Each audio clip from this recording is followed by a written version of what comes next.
Life has a funny way of teaching you things you never wanted to learn.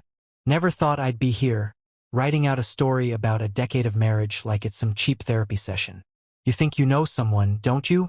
You trust them, build a life together, and then, out of nowhere, they hit you with something that makes you question every choice you've made. I just never expected it would be my wife who'd be the one to shatter that trust. Not in the way she did, anyway. It's weird, right? When you think of cheating, you imagine something sneaky. Late-night texts, whispered phone calls, a shadowy kind of betrayal. But not Ella, my wife of 10 years. No, she threw it right in my face like she was doing me a favor, suggesting an open relationship, just bold as anything, like that was somehow reasonable. Seriously, is that even normal? Am I losing my mind for thinking that's just you're wrong? I thought marriage was a partnership, not whatever this mess is. I'm not a writer, so don't expect everything to be polished. I'm just a regular guy like everyone else, living a regular married life, and here I am, putting my marriage problems out there for you because honestly, I don't know what else to do. If anyone else has gone through this, maybe my story will help them, or maybe it will help me make sense of it all by saying it all here. So, let me introduce myself properly. I'm Brad, 38 years old, an average guy. I've been married to Ella. She's 35 for about 10 years. We got together young, full of energy, and back then, everything just clicked. We had that spark, that connection that made me feel like I'd struck gold. She was everything I'd ever wanted. Smart, funny, beautiful. For a long time, things were good between us. But 10 years is a long haul. Life happens, people change, and somewhere along the way, things between us began to lose their edge. I'll be honest, we grew tired of each other. It wasn't like we hated each other, nothing like that. But after 10 years of sharing a bed, a bathroom, bills, groceries, and God knows what else, that magic started to fade. Turned into routine. And yeah, our sex life tanked. First, I shrugged it off. We were busy, work, life, all the usual stuff. But then months passed, and the bedroom felt like a ghost town. And when we did make an effort, it was forced, like checking a box on some list of marital duties. I'm not proud to admit it, but I'd lie there at night, staring at the ceiling, wondering if this was just how it would be from now on.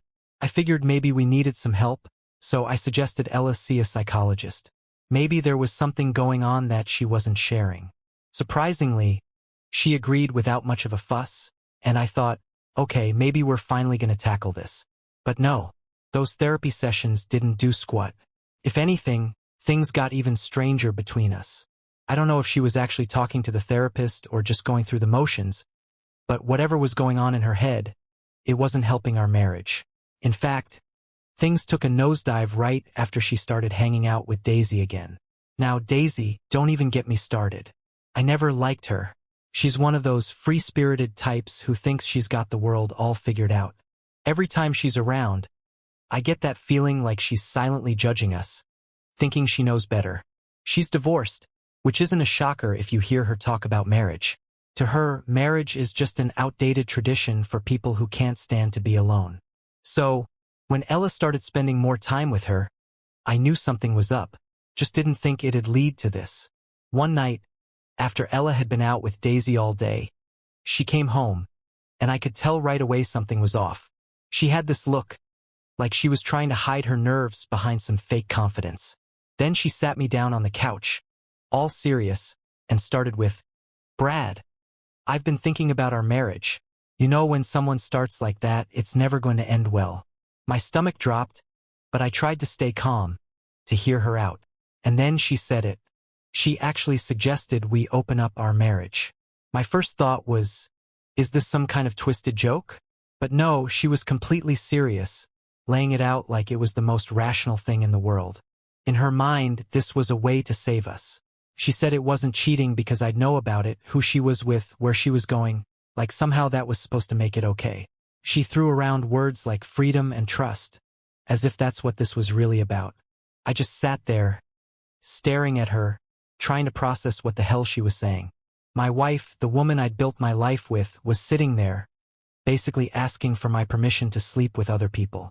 How was that not cheating? How was this supposed to solve our problems? I couldn't make sense of it. It felt like a betrayal, like she'd already decided what she wanted, and was just waiting for me to sign off on it. I tried to ask her why. Why now? Why this? She went on about how Daisy had helped her see things differently, how we were stuck in a rut, and this was a way out. It's not betrayal if you know about it, she said. Like that somehow made it easier. Like being told your wife wants to sleep with other men hurts any less when she's open about it. The whole conversation fell apart. I was too angry, too stunned to think straight, and she was so convinced she was right. We didn't yell or scream, but the tension was thick enough to cut with a knife. Eventually, we both just got up and went to separate rooms, like strangers in our own home. She's probably in the other room right now, texting Daisy, getting more ideas about how to turn our marriage into some kind of open-door policy. So, yeah, after that night, after she dropped the open relationship bombshell, things didn't just snap back to normal. How could they? Ella, on the other hand, seemed to think everything was a done deal, like I'd agreed to her outrageous idea just because I hadn't stormed out that night. The weeks that followed were a strange mix of tension, awkward silences, and her heading out more often. And it wasn't just with Daisy, no. She was actually going on dates. Real dates. With other men. I don't know what I was thinking, letting it happen. I think I just froze, caught between the urge to pack up and leave, and this strange, paralyzing shock as I tried to make sense of how we'd ended up here. She'd leave the house, all dressed up, wearing more perfume than she had in ages, and just go. Every time she walked out that door, I felt my stomach turn. I wanted to yell at her, even at myself, but somehow, I couldn't find the strength. Instead, I just sat at home, nursing a beer, feeling disgusted and more trapped with every passing day. The thought of leaving was always there, looming, but something held me back. Maybe it was the years we'd spent together, or maybe I was just scared to pull the plug. One night, after she went out yet again, I realized I couldn't just sit there alone anymore. I needed to talk to someone who wouldn't just feed me comforting nonsense about marriage. So, I texted my buddy Samuel. Samuel and I go way back, all the way to college. He's the one guy who'd always give it to me straight, no sugarcoating. We decided to meet up at our usual dive bar, a place with sticky floors, a pool table in the back, and dim lighting that somehow made the world feel a little less harsh. I walked in and spotted him at the bar, already with a drink in hand. Samuel's the kind of guy who always has a smirk, like he knows something the rest of us don't. He's never been married, never believed in it, really, so I wasn't sure how he'd react to all this. I sat down, ordered a whiskey, and let out a long, exhausted sigh. "What's going on, buddy? You don't look good," he said, not even looking at me. I didn't bother with small talk. I just laid it all out. How Ella had dropped the bomb about wanting an open relationship, how she was already out seeing other guys, and how I felt completely stuck. Samuel listened quietly, his usual smirk fading the more I talked. When I finished, he looked at me, shook his head and said, "Man, you need to get the hell out of that marriage. She's walking all over you. Divorce her. Take half, and move on." I expected something like that. Honestly, it's what I wanted to hear. But then, after a pause, he took a sip of his drink and said, "But before you do, why don't you make things interesting?" I raised an eyebrow, not sure what he meant. "Look, you want to get back at her, right?" he said, leaning in with a mischievous glint in his eye. "Don't just sit there like a doormat while she's out having all the fun. Why don't you go out, pick up someone, and bring her home? Show Ella what it feels like to be on the other side." I blinked, surprised at how casual he made it sound. "You're saying I should just bring another woman home? Like, for revenge?" He shrugged, that smirk sneaking back onto his face. "Why not? She's made it clear your marriage doesn't mean much to her anymore. You're thinking about leaving anyway, right? So, before you go, make her feel what you've been feeling. She's out there doing whatever she wants while you're sitting at home like a chump. Take control of the situation. Hit her where it hurts." First, I shook my head. "I don't know, man. That feels wrong. Like I'm stooping to her level." Samuel chuckled, finishing off his drink. "Wrong? Come on, Brad. What's wrong is sitting at home like some miserable fool while she's out with other men. You don't have to go crazy.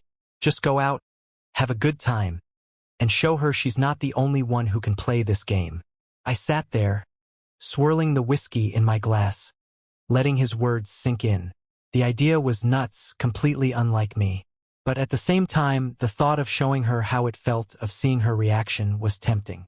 Maybe Samuel had a point. Why should I be the one suffering in silence while she explored her so-called freedom?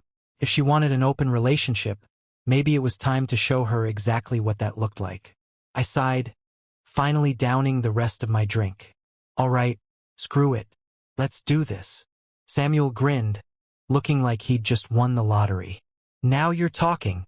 Let's hit up the club and find you someone. We left the bar and headed downtown to one of the nightclubs we used to hit back in the day.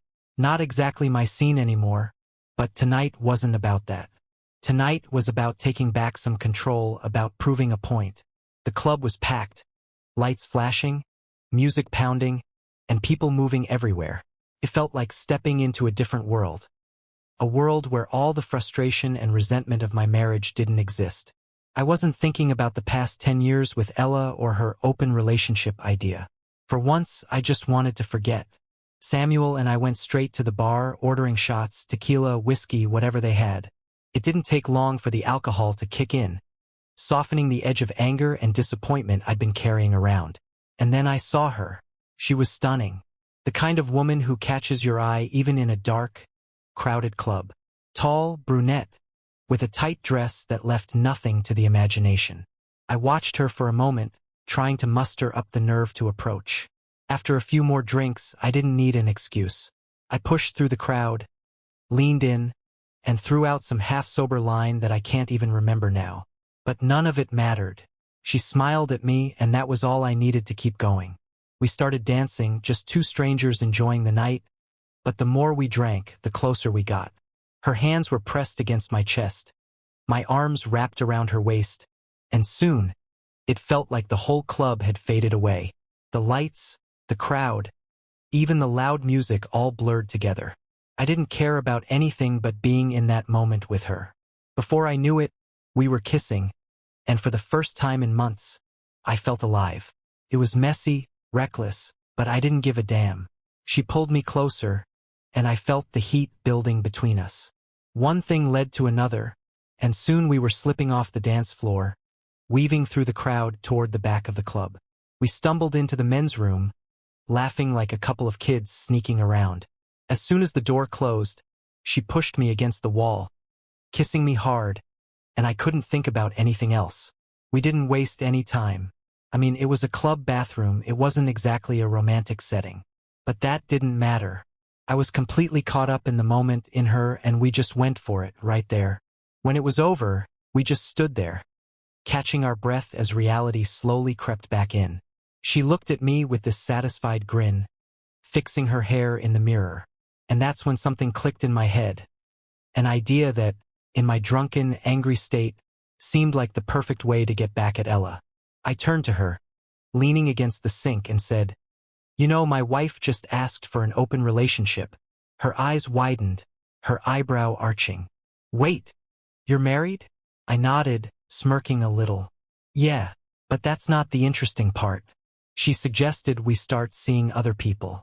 I didn't exactly give her an answer, but now I've got an idea. She seemed curious, though I could tell she was still processing the whole married thing. "What's the idea?" she asked, crossing her arms and leaning against the counter, like she wasn't sure whether to laugh or walk away. Taking a deep breath with more liquid courage than common sense, I replied, "Come back to my place. Let's do it again." But this time in front of her. She stared at me for a moment, trying to figure out if I was serious or just completely off my rocker. But then, to my surprise, a sly smile spread across her face. "You want to have sex with me, in front of your wife, to get back at her?" "Yeah," I said, feeling a thrill of adrenaline just imagining it. She's been out doing her thing, expecting me to sit here and be okay with it. So why not show her what it feels like? You're gorgeous, and trust me, she'd hate every second of it. It's perfect revenge. She laughed, shaking her head, clearly entertained by the whole idea. "Well, that's a first. No one's ever asked me to help get back at their wife before." I shrugged, grinning. "There's a first time for everything." right? She thought about it for a second, then finished her drink with a determined look. All right, let's do it. Sounds like it could be fun. And that was it, the plan was set. I didn't think twice about the fallout or how this might blow up in my face. All I cared about was getting back at Ella, making her feel some of the humiliation she'd put me through. We left the club together, heading back to my place, and the whole way there, I pictured Ella's face when she saw us. Part of me couldn't believe I was actually going through with it, but the other part, the angry, fed-up part, wanted this more than anything. This wasn't just revenge. It was a way to take control, to stand up for myself after months of feeling like a fool. We got back to my place late, stumbling through the front door, adrenaline and alcohol still buzzing in my veins. My heart was racing, not just from what had gone down at the club, but from what was about to happen. The house was dark, quiet. I figured Ella was already asleep, but I wasn't about to turn back now. The woman I'd met, Betray as I'd learned, walked in confidently, like this was just another adventure to her. We didn't waste time. We went straight to the living room, where we sank into the couch, wrapped up in each other, fueled by anger, lust, and that burning need for payback. Then I heard it, a noise from upstairs, a door creaking open, followed by footsteps. Ella was coming down. At first, I thought maybe I could play it off, pretend nothing was going on. But when she reached the bottom of the stairs and saw us, her face told me everything. She froze, her eyes wide with shock. I could see the horror, the disbelief written across her face, and for a moment, I almost felt bad. Almost. "What the hell is going on?" she shouted, her voice slicing through the silence like a blade. But I didn't stop. Neither of us did. Betray kept going, and I just locked eyes with Ella, feeling a wave of satisfaction wash over me. Ella's face twisted in anger, and she took a step forward, like she was going to try and pull us apart herself. But I held up my hand, palm out, stopping her in her tracks. "Free relationship," I said, my voice steady, dripping with sarcasm. "Isn't this what you wanted?" Ella's face went pale. Her mouth opened like she wanted to scream, but no words came out. She looked like she was going to say something, but instead, she just stood there, staring at me with a mix of rage and shock. For a second, I thought she might actually hit me, but then she just turned and stormed back upstairs, slamming the bedroom door behind her. And that was it. The moment I'd been building up to, the revenge I never thought I'd actually go through with, unfolded right in front of me. The rest of the night felt like a whirlwind, intense and raw in a way I hadn't experienced in years. It was reckless, sure, but it was exactly what I needed right then. Betray and I didn't hold back. We stayed tangled up on that couch, letting go of everything else in the chaos of the moment. It was insane, out of control, maybe the wildest night I'd ever had. And somehow it was also the best. As the first light of dawn crept in through the blinds, I felt this unexpected sense of calm wash over me. Betray got dressed, throwing me a playful smile as she slipped her number into my hand. "In case you ever need a repeat performance," she said with a wink. And then she walked out, leaving me standing in the living room, looking down at that number. For the first time in weeks, I felt a strange freedom, like I'd finally taken back a part of myself. But there was one last thing I needed to do. I walked upstairs to our bedroom, where Ella had holed up all night. I opened the door to find her sitting on the edge of the bed, her eyes red from crying, her expression a hard mix of anger and humiliation. She didn't even look at me as I stepped inside. I stood there for a moment, looking at this woman I'd shared a life with, the one I'd once thought I'd grow old beside. But now, seeing her, it was like looking at a stranger. "I'm filing for divorce," I said, my voice cold and steady. Ella didn't even flinch. She didn't argue or try to stop me. She just nodded, her mouth tightening into a thin line.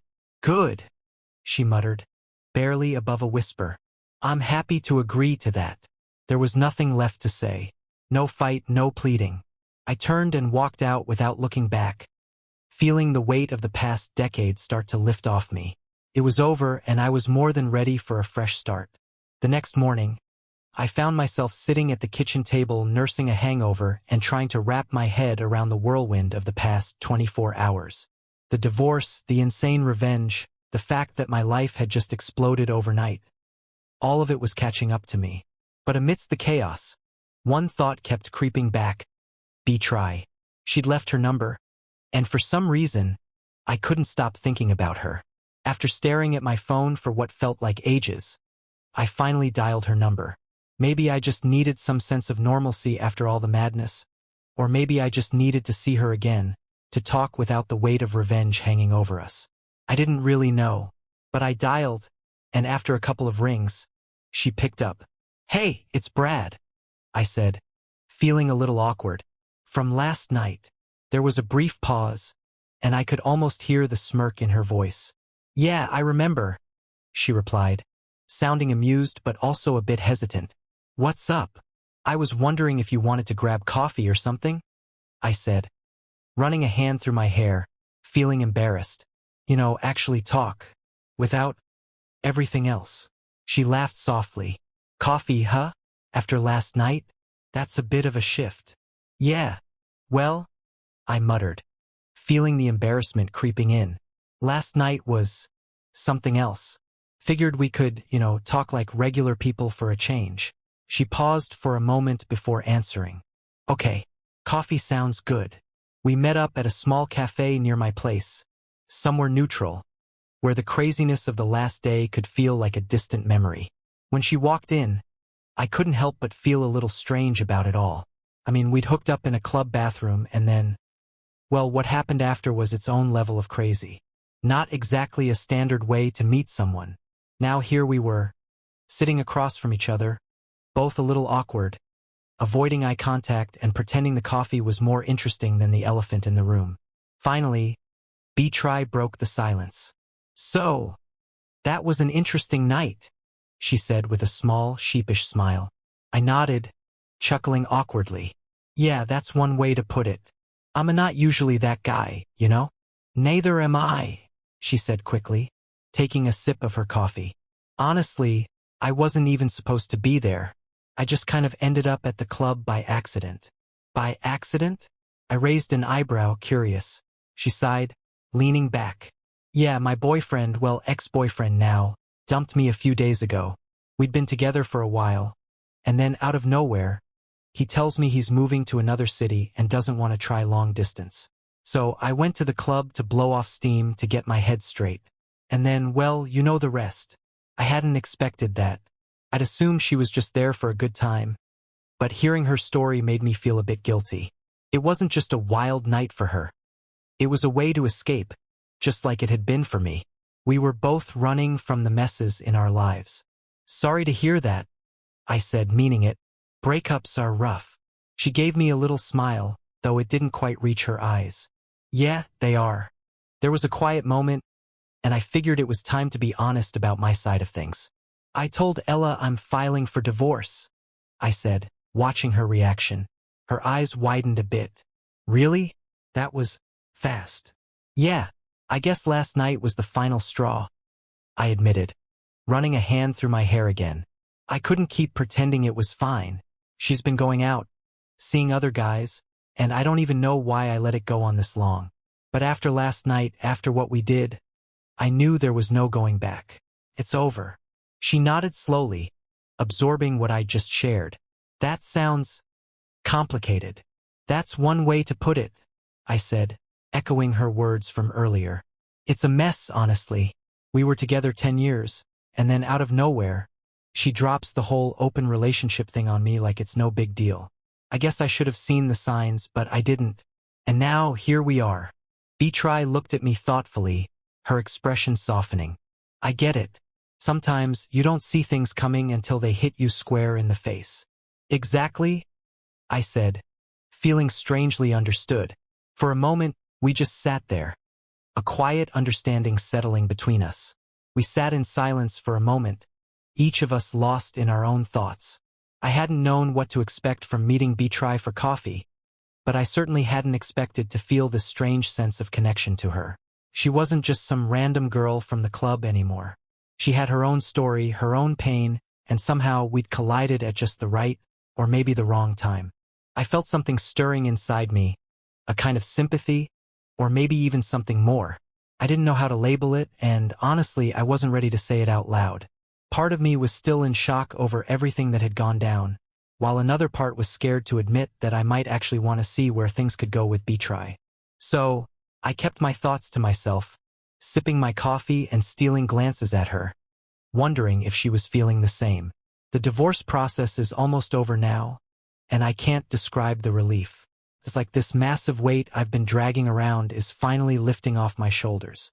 In hindsight, Ella and I had been done long before she suggested the whole open relationship thing. I think I knew it deep down, but I was too comfortable in the routine to face it. Now that it's nearly over, I can finally breathe, finally focus on things that actually matter, like building something real with someone who respects me. Betrayal and I have gotten close since that wild night. Actually, more than close, we've been living together for a while now. Yeah, I know it sounds fast, but sometimes things just happen that way. After everything we both went through, being together felt right. We both needed someone to lean on, and somehow, out of all the chaos, we've managed to build something solid. Not that it's been totally smooth sailing. True to her character, Ella tried to stir up trouble for us. At first, she pretended like she didn't care about the divorce, acting relieved to be rid of me. But once she found out I was with betrayal, she went off the rails. She spread rumors, said some nasty things, and even showed up at my place a few times, causing scenes. I think it finally hit her that I was moving on, and she couldn't stand it. But none of it fazed betrayal, and honestly, it didn't get to me either. We were too solid to let Ella's drama mess with what we had. That only seemed to make Ella angrier. From what I've heard, she's been hopping from one casual fling to the next, parading a new guy around every few weeks, like she's trying to fill some void. I get it. She's searching for something, but the way she's going about it, I don't see it ending well. That's not my problem anymore, though. I'm out, and that's what matters. And it's been another 2 years. A lot has changed, and for once things are going my way. Life has thrown me a few unexpected twists and turns, but this time they are the best. First, betrayal and I got married about a year ago. It was a small, intimate ceremony, just close friends and family, nothing over the top. After everything I went through with my previous marriage, starting fresh with someone who truly understands me felt incredible. And here's the big news. We're expecting a daughter in a couple of months. I never imagined I'd be this excited to become a dad. But here we are, getting ready to start a family. Feels surreal. Beyond that, I've kept myself busy by starting a small business. I've always had a bit of an entrepreneurial itch, and after the divorce, I decided it was the perfect time to go for it. It's nothing huge, just a home renovation company focused on kitchen and bathroom remodels, with a small crew helping me out. Business is steady, and it's been incredibly fulfilling to pour my energy into something productive. I love the hands-on work, and being my own boss is more satisfying than I ever imagined. As for Ella, well, I remember saying I didn't think her lifestyle was going to end well. Turns out I was right. Word around town is she's dealing with some serious consequences. She apparently caught a venereal disease that's hard to treat. It's not something I'd wish on anyone, but all those casual flings seem to have caught up with her. And it doesn't stop there. Rumors about her have been spreading fast in our small town. People talk, and from what I hear, it hasn't been easy for her. I'm not celebrating her downfall or anything. I don't take joy in anyone else's misery. But it does feel like things played out exactly as they were meant to. I got my fresh start, and she's dealing with the outcome of her choices. Life has a funny way of balancing the scales, I guess.